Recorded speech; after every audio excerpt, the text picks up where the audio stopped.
안녕하세요. 이 영상을 클릭하신 분들은 학점은행제를 시작하시려는 분들일 텐데요. 근데 막상 시작하려고 보니 뭐부터 해야 하는지 모르겠고 인터넷에서는 광고만 많고 정말 막막하셨을 거예요. 오늘 영상은 학점은행제가 무엇인지, 어떻게 시작하고 준비해야 효율적인 과정으로 끝낼 수 있는지 알려드릴게요. 끝까지 보시면 학점은행제에 대해 100% 알게 되실 거예요. 바로 시작하겠습니다.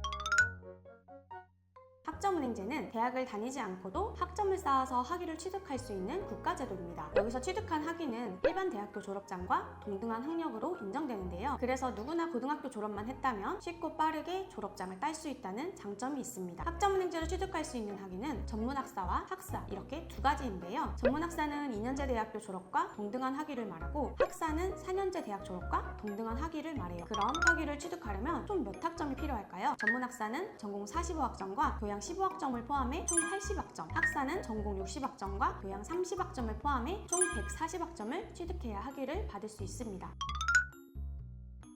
학점은행제로 학위를 받으려면 학점을 쌓아야겠죠? 학점을 쌓는 방법에는 수업, 자격증, 독학사, 그리고 전적대 학점이 있어요. 각각의 방법을 하나씩 자세히 설명드릴게요. 가장 기본적인 방법은 온라인 또는 오프라인 평생교육원에서 수업을 듣는 거예요. 한 과목당 3학점씩 인정되고 한 학기 15주 과정이에요. 주의할 점은 학점은행제 공식 홈페이지에서 수업을 듣는 게 아니라 평생교육원이라는 곳에서 들으셔야 수업으로 인정이 가능합니다. 학점은행제 홈페이지는 이수한 수업을 학점으로 인정받고 학위를 받는 절차를 진행하는 곳이에요. 그리고 온라인 수업의 경우 비용도 저렴하고 언제 어디서나 들을 수 있다는 장점이 있어요. 그래서 많은 분들이 학점은행제를 하는 이유입니다. 꼭 기억하셔야 되는 건 한 학기에 최대 8과목, 1년에 최대 14과목까지만 수업을 들을 수 있다는 점이에요. 계획을 세울 때 반드시 참고하시길 바랍니다. 학점을 빨리 쌓고 싶다면 자격증을 취득하셔야 해요. 학점은행제에서는 컴퓨터 활용 능력, 산업기사 등 국가 공인 자격증을 취득하면 그 자격증을 학점으로 인정해줍니다. 예를 들어 컴퓨터 활용 능력 2급 자격증을 따면 6학점을 인정받을 수 있고 1급은 14학점을 인정받을 수 있어요. 자격증은 전문학사 과정에서는 최대 2개, 학사 과정에서는 최대 3개까지만 학점으로 인정받을 수 있으니 여러 개를 딴다고 해서 모두 학점으로 인정받을 수 있는 건 아니라는 점 주의하셔야 합니다. 추천드리는 자격증은 매형 테스트와 테스트 자격증이고요. 17학점에서 최대 20학점까지 인정이 됩니다. 이런 자격증 종류를 알아보고 수업이랑 같이 진행한다면 훨씬 더 빠르게 학점 취득할 수 있겠죠. 독학사는 자격증이랑 비슷한 거라고 생각해 주시면 되는데요. 오프라인으로 시험장에 가서 시험을 보고 합격하면 학점을 인정해주는 하나의 시험입니다. 독학사는 1단계에서 4단계까지 있으며 각 단계에서 시험을 합격하면 교양이나 전공학점으로 인정받을 수 있어요. 1단계는 교양 과목 위주로 과목당 4학점, 2단계부터 4단계는 전공 과목 위주로 과목당 5학점을 인정받을 수 있죠. 다만 독학사는 최대 학점이 제한되어 있어서 1단계는 최대 20학점, 2단계부터 4단계는 각각 최대 30학점까지만 인정됩니다. 그리고 독학사로 인정받는 과목과 학점은행제 수업에서 드는 과목이 중복될 경우 하나만 인정된다는 점 꼭 참고해주세요. 시험 일정 동안 1년에 한 번씩 있으니 유의해 주셔야 합니다. 마지막으로 전적대 학점을 활용하는 방법이 있어요. 졸업한 대학이 있거나 예전에 다니다가 중퇴한 대학이 있으면 그때 이수했던 학점을 학점은행제로 끌어올 수 있습니다. 여기서 2년제 졸업생은 최대 80학점, 3년제 졸업생은 최대 120학점까지 인정받을 수 있어요. 하지만 4년제를 졸업했다면 학점을 끌어올 수 없으니 주의해야 합니다. 또한 전적대 학점을 학점은행제로 가져오게 되면 학점은행제에서 전공으로 인정되는지 교양으로 인정되는지 확인하는 절차가 필요한데요. 이건 학점은행제 홈페이지에 들어가셔서 학점인정표준 DB에 들어가신 다음 과목명을 하나씩 검색해 주시면 알 수 있어요. 이 과정을 꼭 거쳐야 올바른 계획을 세울 수 있다는 점 참고해 주세요. 이렇게 학점으로 인정받을 수 있는 총 4가지 방법을 알아보았는데요. 이걸 전부 활용한다면 일반 대학보다 훨씬 빠르게 졸업장을 받아볼 수 있겠죠. 보통 전문학사는 1년, 학사까지는 1년 반에서 2년이 소요되는데요. 본인이 학점은행제를 하는 이유에 맞춰서 계획을 한번 세워보는 것만으로도 이제 시작할 준비가 됐다고 볼 수 있어요. 꼭 한번 해보시기 바랍니다.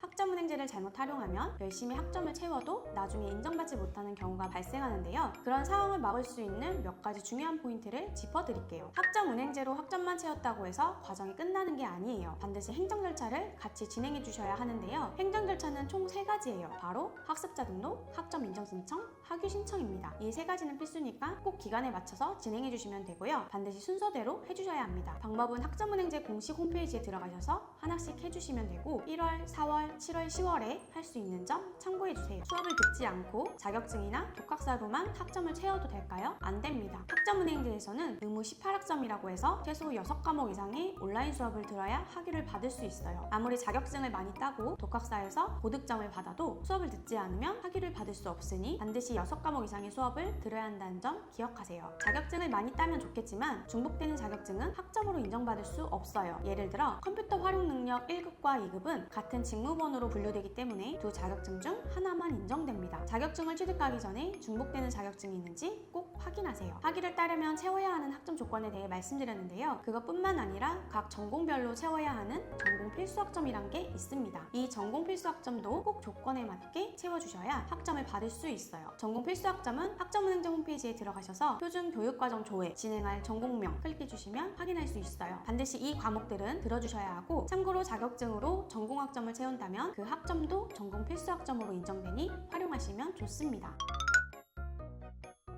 자, 지금까지 학점은행제에 대해 기본적인 설명을 드렸는데요. 시작하려면 뭐부터 해야 하는지 바로 말씀드릴게요. 첫 번째, 본인이 필요한 학점을 결정하고 계획을 세워보세요. 시작하기 전에 몇 학점을 취득할 건지 먼저 생각해야 합니다. 그래야 계획을 세울 수 있어요. 예를 들어 2년제 학위를 따서 대학교 편입에 지원하는 게 목표라면 총 80학점이 필요한 거를 체크해 주시고 이 80학점을 어떻게 취득할지 생각해 주시면 돼요. 저라면 온라인 수업으로 42학점, 자격증 2개와 독학사를 통해 나머지 학점을 채울 것 같습니다. 여기서 꿀팁은 온라인 수업을 얼마나 들을지 먼저 결정하시는 거예요. 그래야 나머지 학점을 어떻게 취득할지 빠르게 결정할 수 있습니다. 두 번째, 수업 시작일을 확인하고 바로 학점 취득을 시작해주세요. 학점은행제를 시작했다면 대부분 온라인 수업을 들으면서 자격증 또는 독학사 준비를 시작으로 진행하는데요. 따라서 내가 세운 계획에 맞는 수업을 언제부터 들을 수 있는지 확인하고 신청한 다음 바로 수업을 들어주시면 됩니다. 그리고 일정에 맞게 자격증과 독학사 준비도 병행해주시면 돼요. 참고로 수업은 아까 말씀드렸다시피 온라인 평생교육원에서 들어주시면 되고요. 종류가 정말 다양하기 때문에 꼼꼼히 알아보고 진행하시는 걸 추천드립니다. 오늘은 학점은행제의 기초 설명, 주의사항, 그리고 시작하는 방법까지 알아봤는데요. 이 영상이 학점은행제를 처음 시작하시는 분들에게 도움이 되었길 바랍니다. 더 궁금한 점이 있으시면 댓글로 남겨주세요. 지금까지 하갈루 선주멘토였습니다. 시청해주셔서 감사합니다.